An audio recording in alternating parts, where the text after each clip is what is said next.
was sitting alone at a bar, staring at my drink for a good 30 minutes, questioning every life choice I'd ever made. Out of nowhere, this huge, trouble-looking truck driver walked up, grabbed my drink, and chugged it like he'd earned it. That was it. I completely lost it and started crying right there at the bar. He panicked and said, "Hey man, I was just joking. I'll buy you another drink. I can't watch a grown man cry." I told him it wasn't about the drink. It was the worst day of my life. I overslept, missed an important meeting, and my boss fired me on the spot. Then I found out my car was stolen, the police shrugged, and I left my wallet in the cab on the way home. When I finally got home, I caught my wife in bed with the gardener, so I came to this bar to end it all. And that's when I looked him dead in the eye and said, "So yeah, thanks for drinking my poison."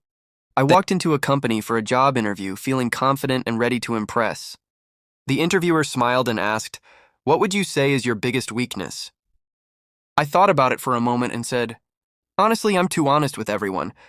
I told him I don't know how to lie, sugarcoat things, or hold anything back. He leaned back, nodded, and said, "I don't see how honesty could be a weakness at all."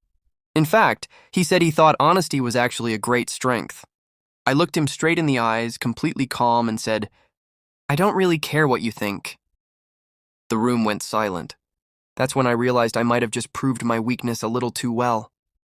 I went to my doctor for a routine checkup, thinking it would be quick and boring. He asked if I was having any problems, so I decided to be honest. I told him I've been farting a lot lately, but thankfully no one can hear them or smell them. In fact, I proudly mentioned that I had already farted twice while he was in the room. The doctor just nodded like this was completely normal, which honestly impressed me. Then he said he could treat the problem with medication, a prescription, and a referral. He explained the medication would help my body produce less gas. The prescription, he said, would help me recover my sense of smell. And the referral? That was to an audiologist, so I could finally hear what was really going on. I'm a 60-year-old millionaire, and when I married a 20-year-old model, people couldn't stop talking about it. Everywhere I went, friends pulled me aside and asked how I managed to pull it off. One night, a close friend finally asked me straight out what my secret was. I told him it was simple and that I had lied about my age. He nodded and said he figured I told her I was 40. I couldn't help but laugh and shake my head. I told him I didn't say I was 40 at all. I said I told her I was 90. The look on his face made it clear he finally understood everything. For my wife got so mad at me one night that she packed my bags and told me to get out of the house. I didn't even argue. I just grabbed the suitcase and started walking toward the door like a sad movie scene.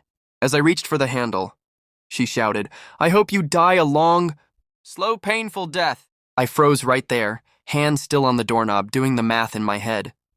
Then I turned around and said, "So, you want me to stay?"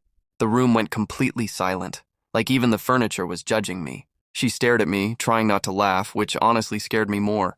That's when I realized sarcasm might be my survival skill. I didn't leave that night, but I did sleep on the couch with one eye open.